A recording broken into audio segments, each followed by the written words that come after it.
La Jornada Zacatecas TV, un espacio de libertad.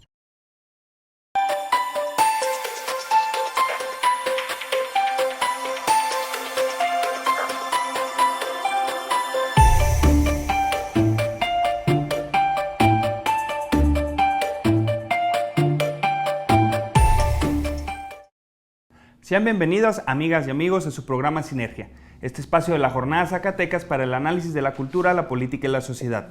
En esta ocasión estaremos hablando de un tema que a últimas fechas ha recobrado importancia y espacio en los medios de comunicación, y este es la desigualdad existente entre México, entre Zacatecas y en el mundo. Para esta ocasión nos acompaña el doctor García Zamora, académico de la Universidad Autónoma de Zacatecas, y nuestro invitado cotidiano, Marco Antonio Torres Inguanzo, a quien les agradezco su presencia. Me gustaría iniciar, doctor, ¿cómo hemos llegado a este nivel de desigualdad tan espeluznante? ¿En qué momento se nos fue o siempre ha sido así la humanidad? No, yo creo que hay que hacer referencia al bestseller, al libro que ha sido el bestseller en los últimos 2 años en el mundo, el libro de Piketty, La economía en el siglo XX, donde él hace un estudio de cómo crece la desigualdad económica y la desigualdad social en los últimos 200 años en todos los países, pero de manera especial cómo esta desigualdad se profundiza una vez que se establece el modelo neoliberal como el modelo dominante, que implica el dominio de los mecanismos del mercado y el aplastamiento del estado del bienestar y una tendencia de reducir a su máxima expresión los salarios y las políticas sociales. Creo que esta tendencia y este esquema resulta perfectamente lógico para explicar cómo se incrementa la desigualdad económica y social tanto en México como en el caso de Zacatecas. Entonces yo quisiera esta primera intervención señalar, esta desigualdad no es un accidente, esta desigualdad es el resultado natural de la lógica de funcionamiento del capitalismo en esta última etapa que rompe lo que fue una propuesta muy importante de Karl Polanyi. Karl Polanyi, en un libro que se llama La Gran Transformación, él decía, como tendencia el capitalismo plantea que el mercado debe ser dominante, pero ese mercado sin una participación regulatoria del Estado en términos sociales puede llevar al caos y puede llevar a la destrucción. Por eso hoy los planteamientos de Polanyi son un referente importante para explicar qué pasa en Grecia, qué pasa en Argentina, qué pasa en todos los países del mundo donde se está cuestionando los impactos negativos del modelo neoliberal. Marco, ¿tú cuál sería tu opinión en este sentido? Pues mira, siguiendo con la cita de Piketty, y de hecho un texto 2 años anterior al de Piketty, de Stiglitz, también sobre el tema de la desigualdad, donde ya no solamente describe, sino trata de explicar la relación que hay entre desigualdad y falta de crecimiento económico. Que eso es el problema que tenemos nosotros. Esto es, tenemos un ensanchamiento de la desigualdad, tenemos un estancamiento en el proceso económico en el país, y responde también a la famosa fórmula de Piketty, ¿verdad? O sea, la tasa de rendimiento del capital es mayor, que es superior a la tasa del crecimiento del ingreso y la producción, ¿no? Eso hace una concentración de riqueza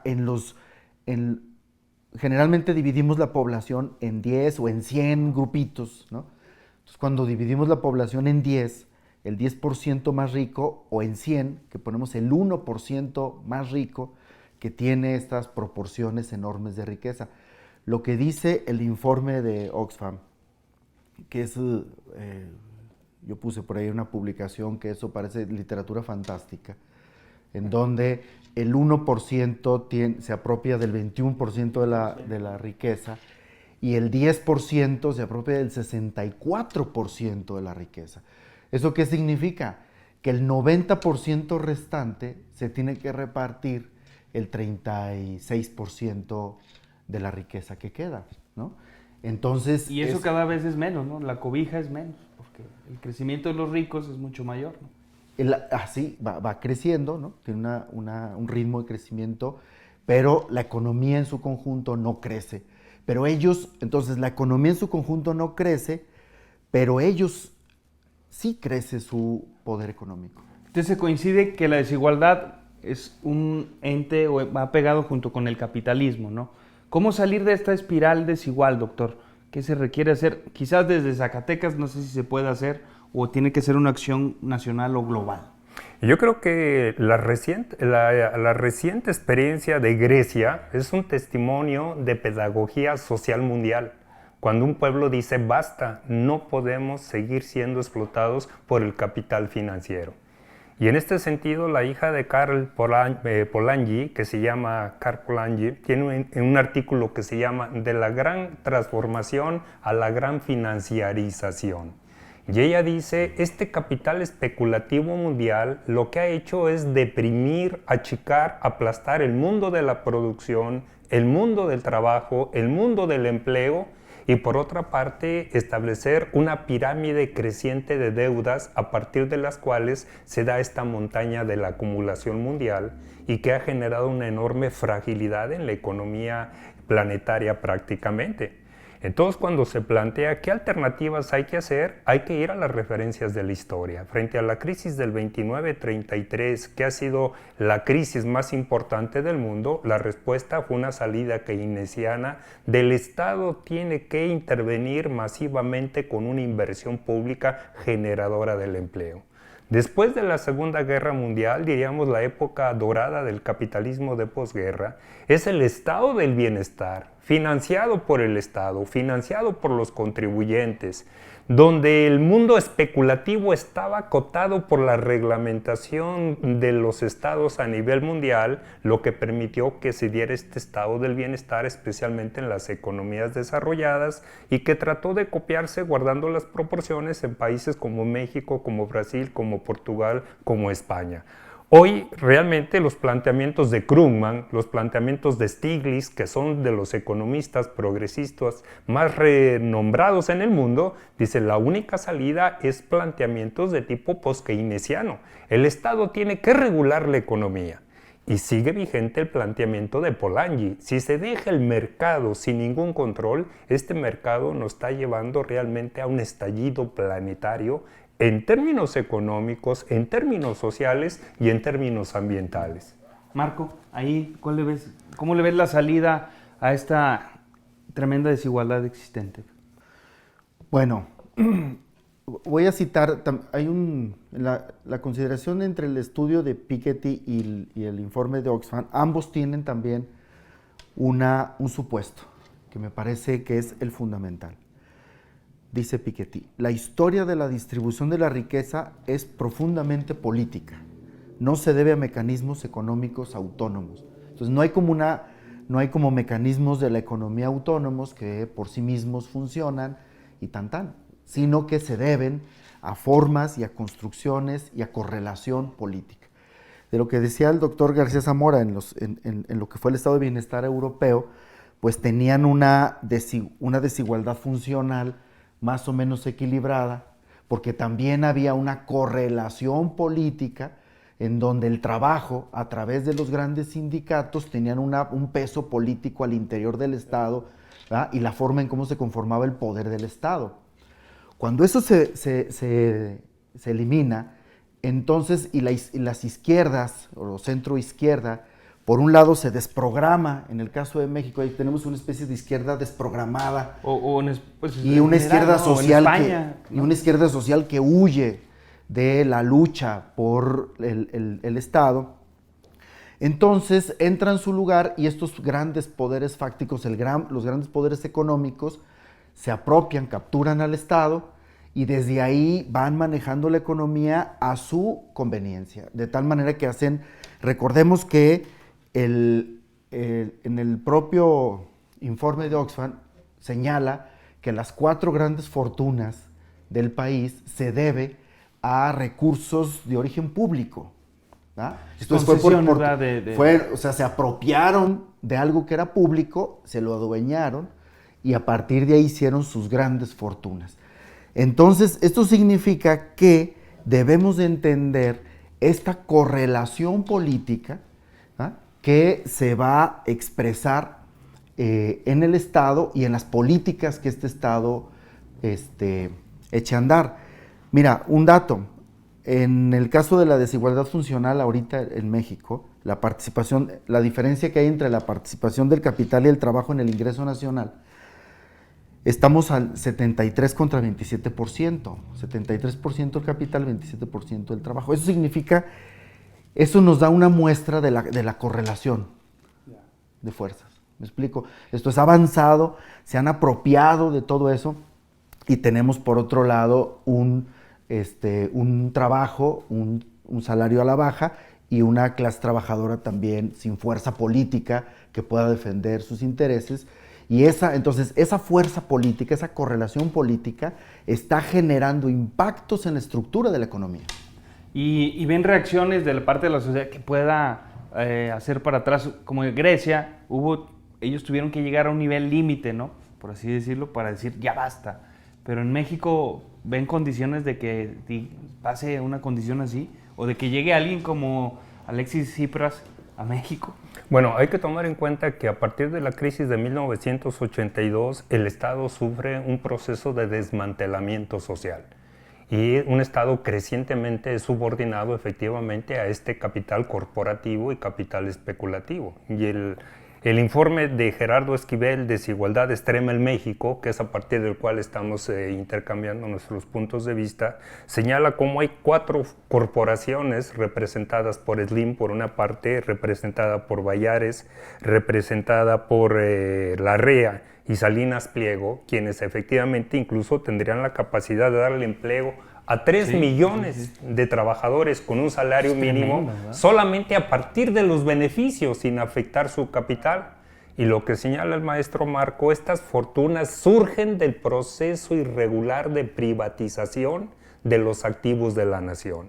Todo esto refleja este proceso en que se perdió lo que era el pacto social del Estado comprometido con los sectores populares, con un ingreso decoroso, con la salud, con el bienestar, con la alimentación. Y a partir del 1 de diciembre de 1982, que se establece el neoliberalismo en México, se plantea que el mercado va a ser el regulador y va a ser quien va a definir las prioridades. Pero no es el mercado en abstracto, sino que son las grandes corporaciones. Justo cuando se hacía la pregunta previa, yo recordé una participación de Warren Buffett, el segundo multimillonario del mundo. Y cuando le preguntan qué hacer ante la crisis, lo primero que dice, con la crisis se demuestra que sí existe la lucha de clases. Y la vamos ganando nosotros, los millonarios. Pero lo más sorprendente que dice, pero esto no puede seguir así. Nosotros debemos contribuir a la salida de la crisis y nos deben poner más impuestos. Cuando le preguntaron a Carlos Slim eso, dijo, no, yo no estoy de acuerdo. Yo lo que estoy de acuerdo es que a la gente se le enseñe a trabajar. Fíjense la visión de un multimillonario anglosajón con una trayectoria específica del mundo bursátil, del mundo de las finanzas, y Carlos Slim, que a veces tenemos una imagen muy generosa, pero diciendo 0 impuestos al gran capital, que es el otro elemento importante en el informe que se señala, cómo históricamente el capital prácticamente no ha sido tocado por el sistema impositivo de nuestro país, frente al enorme beneficio del proceso de privatizaciones y el no pagar los impuestos como en cualquier otro país. En la práctica, a grosso modo, el Estado está subordinado a estas grandes corporaciones y estas grandes corporaciones son quienes han puesto al actual presidente de la República con todas sus limitaciones y con todos los impactos que se tienen a partir de su emergencia como presidente de la República. La pregunta final que nos hace el maestro Raimundo es, ¿se puede replicar en México la experiencia de Syriza? ¿Puede haber una fuerza progresista emergente que pueda concentrar el hartazgo y la indignación del 99% de los mexicanos? Yo creo que la moneda está en el aire. Yo creo que lo que se percibe es que el país está harto de la estructura partidaria actual, está insatisfecho de la estructura gubernamental y está buscando nuevos canales de representación, está buscando otro tipo de congresos y otro tipo de senados. Por eso yo me atreví a decir que el referéndum griego tiene una pedagogía mundial para todos los pueblos del mundo, mostrando que se puede gobernar de otra manera. Ya Argentina en el 2001, cuando llegó Kirchner a la presidencia, dijo, yo no pago como lo quiere el Banco Mundial, vamos a pagar como lo definan los argentinos. Y el Fondo Monetario tuvo que aceptarlo. Y solamente quiero resaltar que en este momento el Fondo Monetario es el menos duro frente al Banco Central Europeo y frente a la Unión Europea. Yo creo que no podemos dar una respuesta categórica, ni podemos dar una respuesta muy positiva diciendo sí, estamos a la vuelta de la esquina para que en México surja un Syriza, pero tampoco podemos descartar que en el próximo proceso electoral presidencial estas clases populares enfadadas, hartas de la explotación, de la precarización, estos 8 millones de ninis, que el sistema le está diciendo no hay ninguna alternativa del trabajo para ti. La migración para Estados Unidos se ha reducido en un 90%. ¿Cuál es la alternativa? Formar parte de los 600,000 jornaleros que viven dentro de la industria del crimen. Entonces, de este tamaño son los retos a los cuales nos enfrentamos los investigadores y los ciudadanos que estamos luchando por una alternativa diferente. Hay un factor que no hemos abordado en el tema de la desigualdad. Todo se ha ido pues al sistema financiero, pero me gustaría conocer su punto de vista sobre la corrupción, la influencia de esta en la desigualdad. ¿Influye, no influye? ¿Cómo ves, Marco? Sí. Bueno, ahorita comentamos esto de la corrupción, nomás que me quedé con un dato, con un apunte de la pregunta anterior, por lo de Grecia, España, América Latina.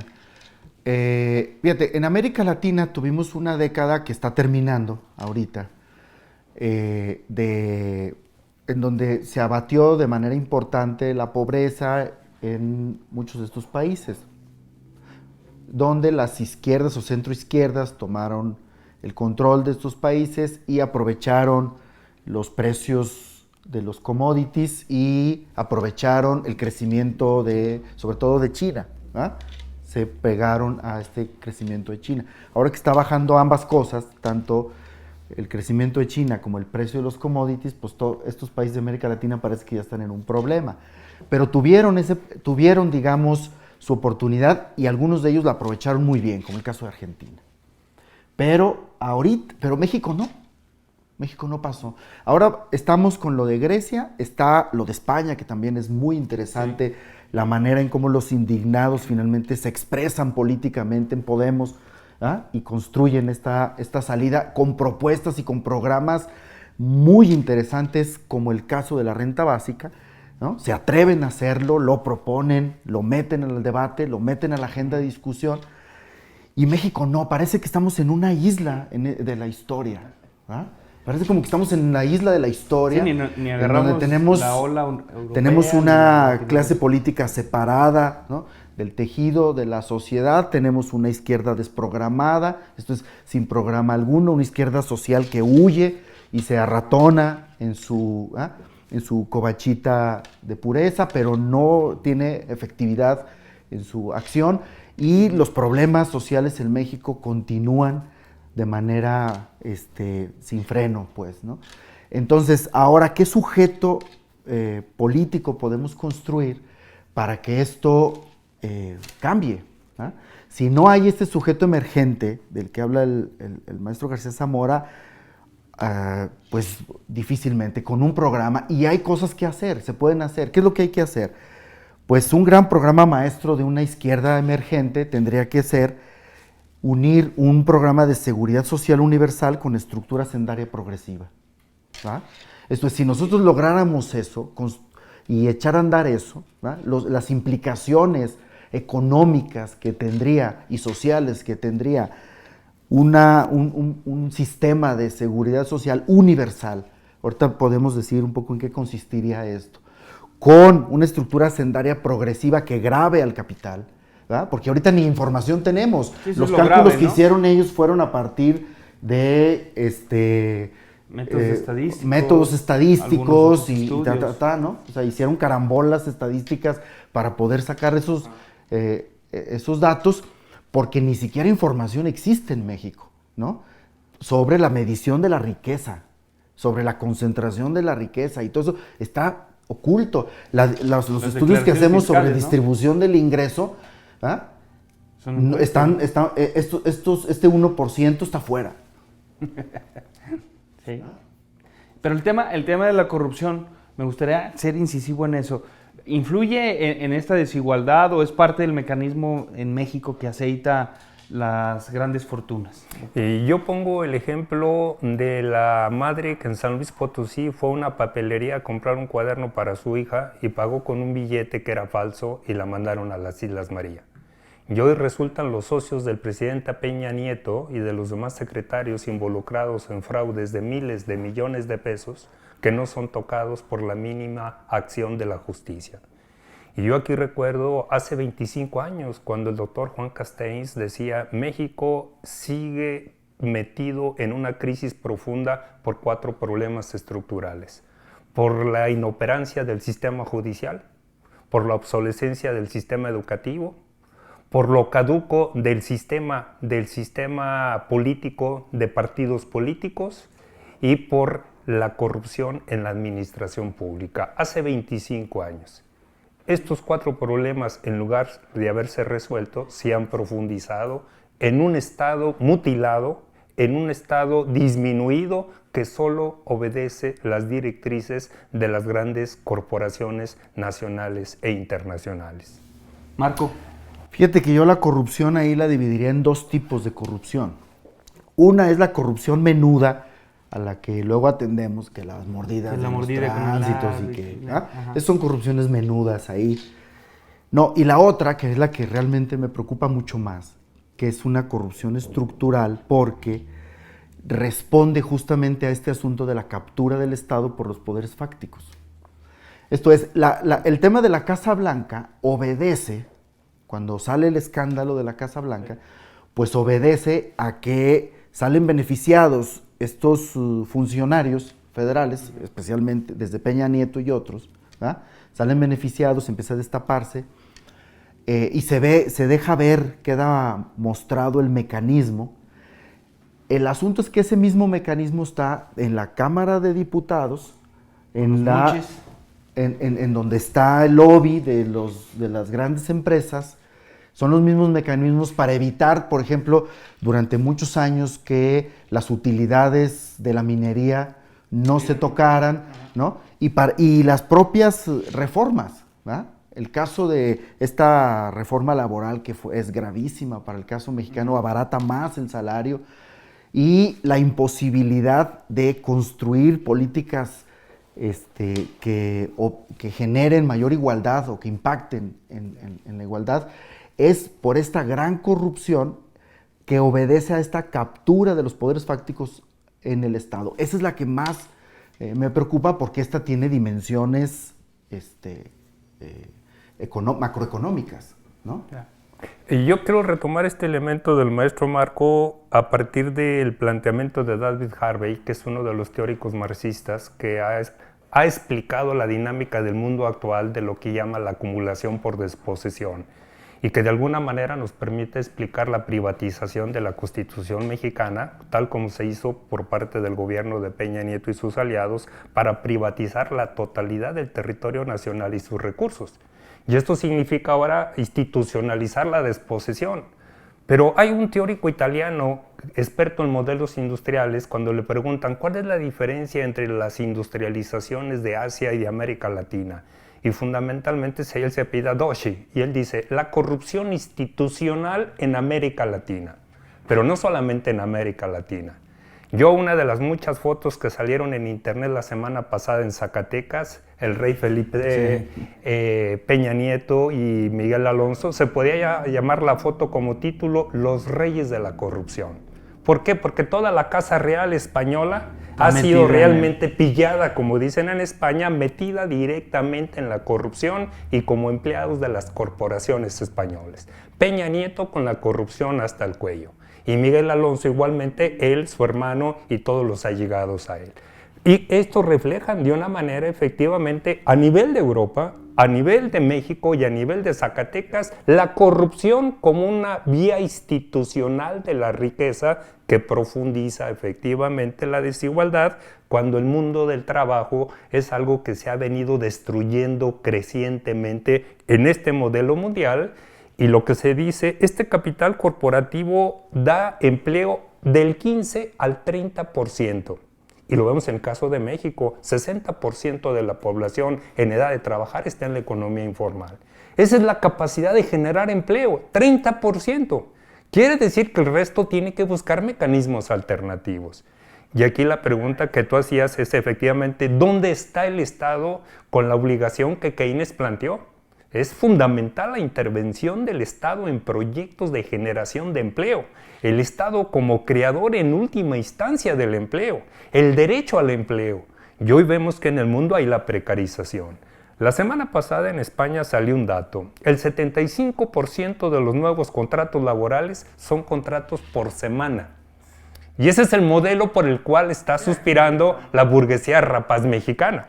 Que ya no haya contratos laborales por 6 meses, por 1 año, ni definitivos. Contratos por semana, efectivamente. Entonces, es el otro elemento importante. Yo en las propuestas que hacía el maestro Marco de políticas sociales con enfoque de derechos, yo diría, eso junto con una política de empleo, con una obligación central del Estado mexicano y del próximo gobierno de Zacatecas.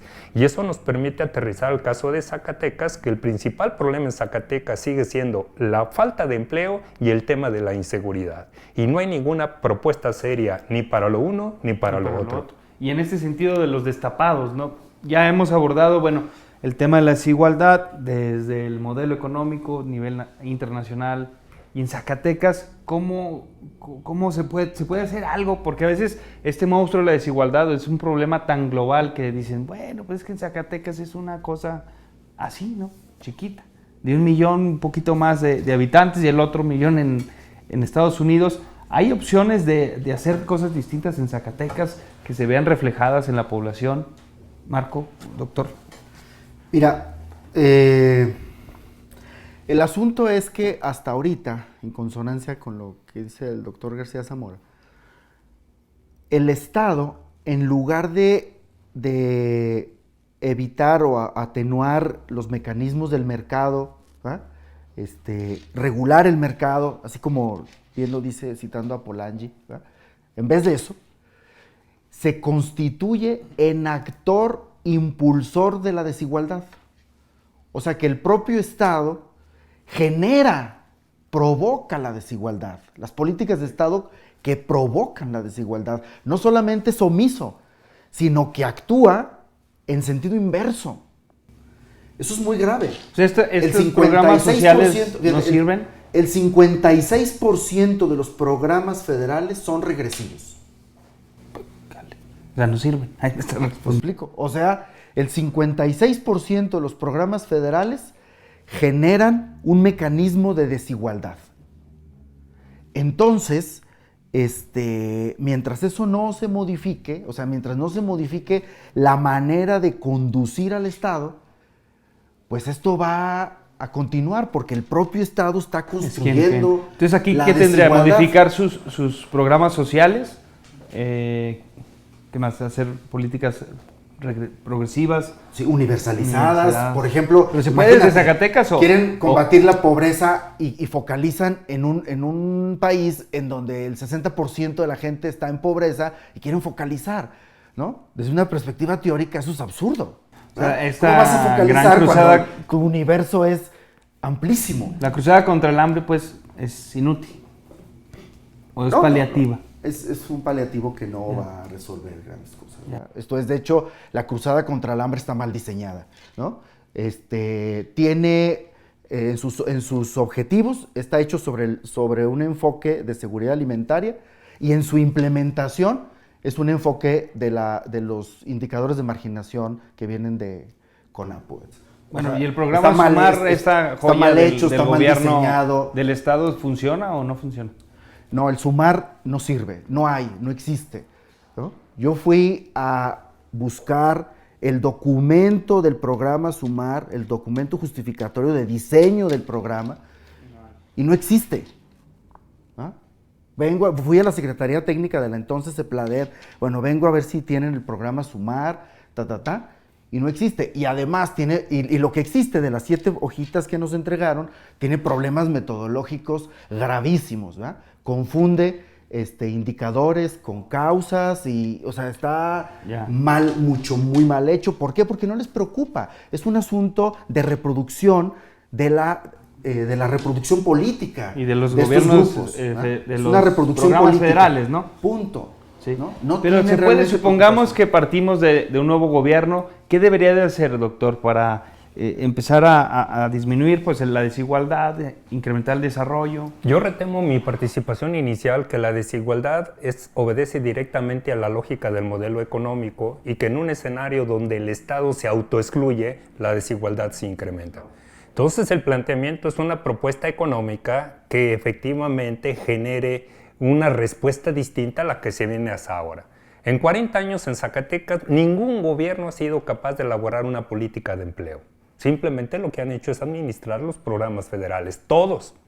Y ahí ninguno ha sido capaz de hacer una verdadera política social. Simplemente administra los programas que desde México fueron diseñados desde el 1 de diciembre del 82 para administrar la pobreza. Y durante el gobierno de Carlos Salinas, en la revista Cotidiano, salió un artículo de Armando Bartra cuando el título es ¿Quién tiene la mayor capacidad? ¿Carlos Salinas de empobrecerlos o Rojas de sacarlos de la pobreza con el programa Pronasol? Y entonces la pregunta sigue vigente. ¿Quién tiene la mayor velocidad? ¿Videogaray de seguir empobreciendo a la población o Rosario Robles de sacarlos de la pobreza? La lógica es implacable. Entonces, si las fuerzas progresistas de Zacatecas realmente aspiraran a generar la credibilidad perdida por parte de la ciudadanía, ellos deben armar un proyecto económico alternativo que ponga en términos económicos el empleo y el ingreso como prioridad número uno, y una política social integral con enfoque de derechos. Pero una política seria a nivel de alimentación, seria a nivel de educación, seria a nivel de salud, seria a nivel de ciencia, de tecnología, de cultura, de educación.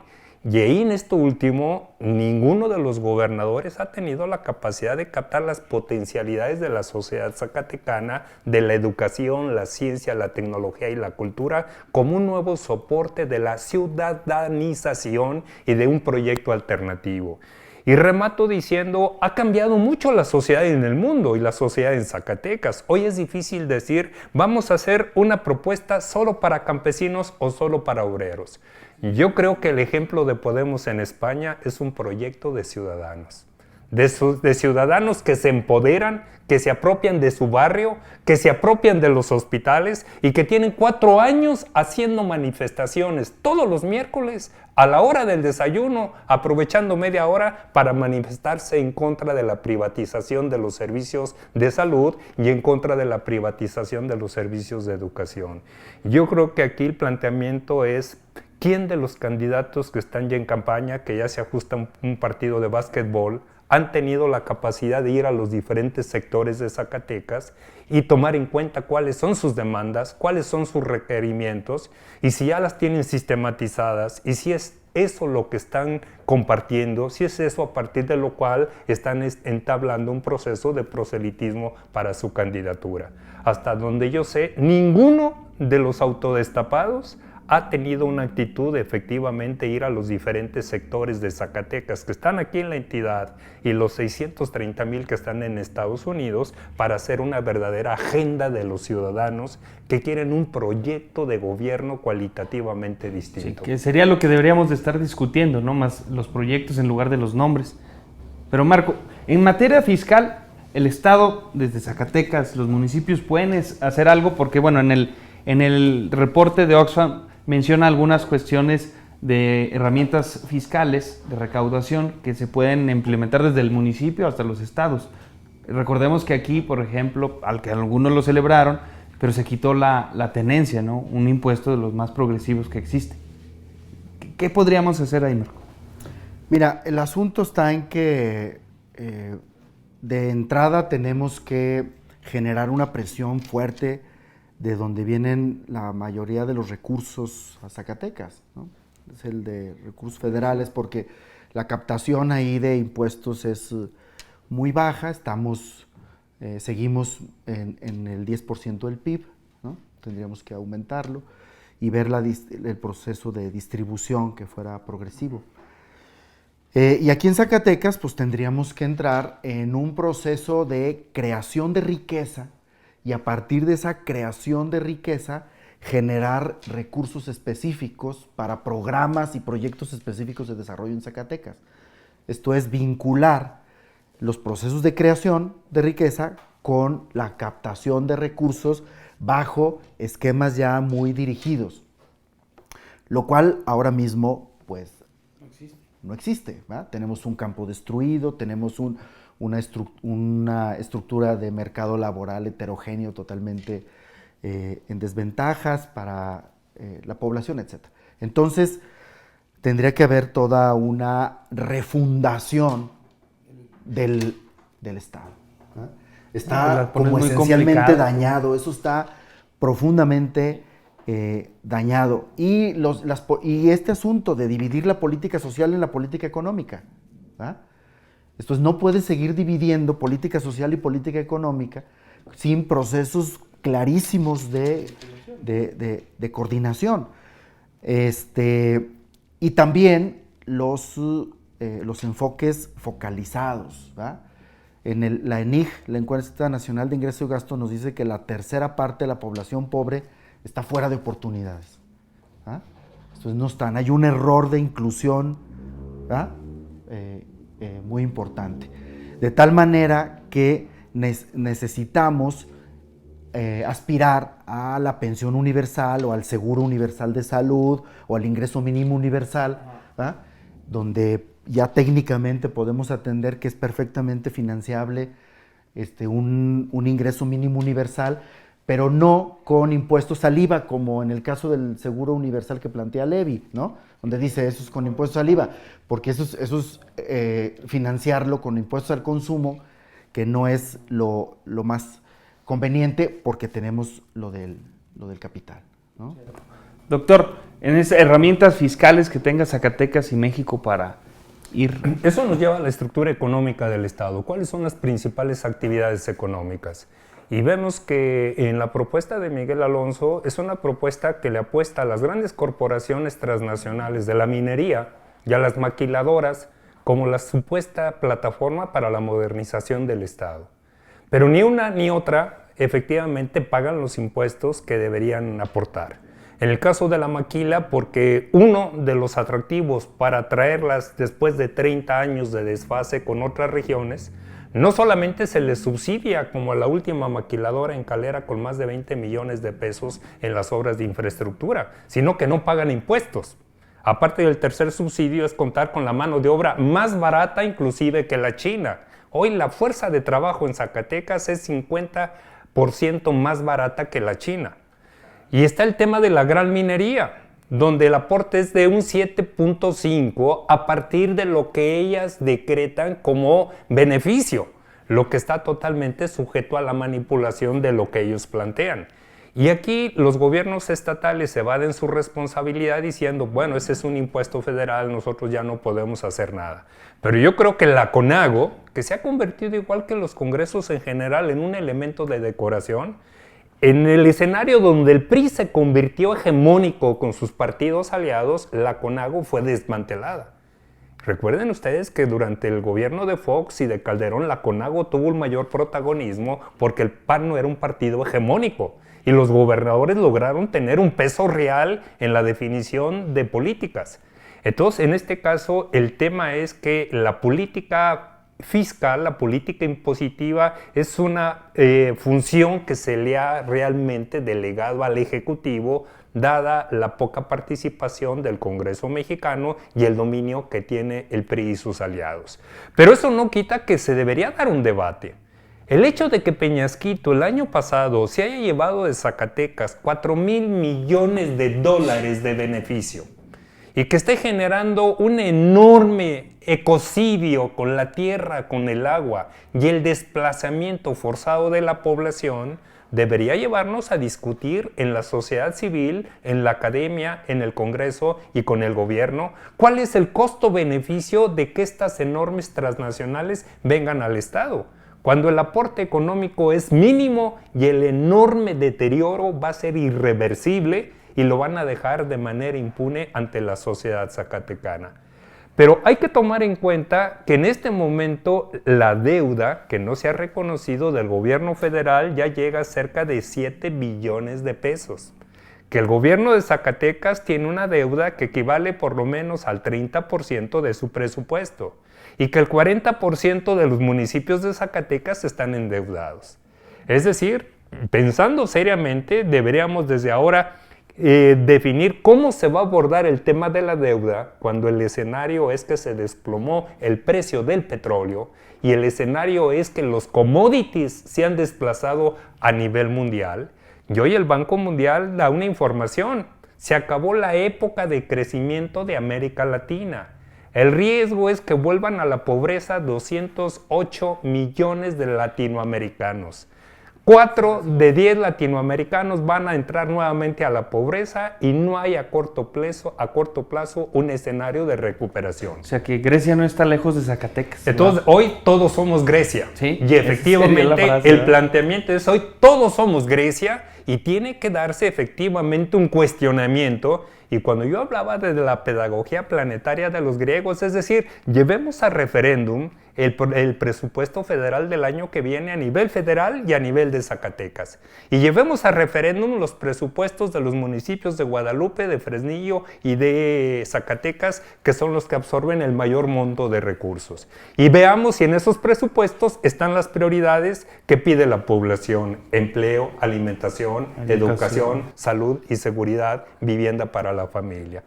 Yo creo que tenemos realmente administraciones estatales muy ineficaces, muy ineficientes, muy ignorantes. Los secretarios de finanzas actúan como un simple abarrotero tradicional de ingreso-gasto y de forma ineficiente. Pero no hay una visión realmente fiscal, no hay una visión efectivamente del uso de las finanzas públicas como un instrumento del desarrollo económico de la entidad. Y en ese escenario llegan las transnacionales y se convierten en actores que definen la vida económica, política y social de la entidad. Sí, como un Peñasquito, ¿no? Que modificó todo el escenario. Marco, tu última reflexión. Mira, los griegos derrotaron a los persas. Eso era impensable en el momento, ¿verdad? Durante las largas guerras médicas hubo 2 o 3 batallas clave que era impensable que eso pudiera ocurrir, ¿verdad? Y ahora Grecia tiene en jaque a la troika, ¿verdad? Ahí hay un problema y que podemos ver cómo esto se va a ir resolviendo en cambiar esa correlación de fuerzas, pero también en nuestro país, ¿ah? En México.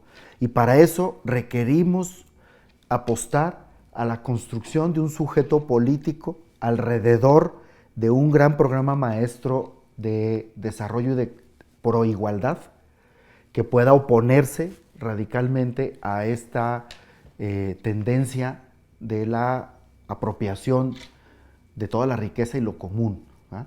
Ese es, digamos, lo que tendríamos que hacer, trabajar activamente para que la academia aporte propuestas técnicamente sólidas de un programa que sí nos pueda sacar de la pobreza y achicar las brechas de desigualdad a partir de regular tanta acumulación en el lado de la riqueza. ¿Ah? Muy bien. Y por ahí. Doctor, última reflexión. Todos los expertos en el mundo en el tema de desigualdad y de pobreza plantean la única forma de reducir la pobreza y desigualdad es el empleo. El empleo permanente, el empleo decoroso y bien remunerado. Por eso la política de empleo es fundamental y lo que implica en términos de reactivación del mercado interno. Hoy hay una noticia importante por parte de China. China va a invertir $400,000 millones en reactivar su mercado interno, incrementando los salarios, porque no puede seguir dependiendo de lo que suceda en el mundo de la especulación. Yo creo que nos está dando la pauta y está aplicando las recomendaciones de Stiglitz y de Krugman. Precisamente China, con toda la ortodoxia, está haciendo un planteamiento post-keynesiano. Syriza, el proyecto económico de Syriza inicialmente se llamaba el proyecto Tesalónica. Y el proyecto es post-keynesiano totalmente. Y eso fue lo que provocó el pánico. ¿Qué fue lo que comentó Varoufakis el viernes en una entrevista que salió en Madrid? Dice, la Troika y la Unión Europea, desde que ganó Syriza, hizo un proyecto para sacarnos por la fuerza del poder, porque tenemos un proyecto post-keynesiano. No es un proyecto radical, es un proyecto de inversión pública que finalmente podríamos decir Syriza. Y lo que está planteando es lo que Salinas de Gortari planteó en 1989, déjenos crecer para poder pagar. Pero en aquel momento México era el niño bonito del Fondo Monetario Internacional porque había aceptado todas las condiciones para que lo apoyaran, pero el planteamiento de Salinas es déjenos crecer para poder pagar. Y es lo que está planteando Grecia, déjenos crecer para poder pagar. No nos condenen a la pobreza, a la ignominia para siempre. Y yo creo que en ese sentido resulta efectivamente vigente lo que aquí hemos elaborado conjuntamente. Hoy todos somos Grecia. El reto es cómo podemos construir y cómo podemos avanzar de la manera en que ellos lo han hecho. Y yo creo que la respuesta es junto con el pueblo, junto con la ciudadanía y junto con las fuerzas y con las organizaciones independientes y progresistas. Pues muchas gracias, muy interesante el programa y va a ser de gran utilidad para nuestros compañeros de YouTube y de redes sociales. Mi nombre es Raimundo Cárdenas Vargas y nos vemos en la próxima entrega.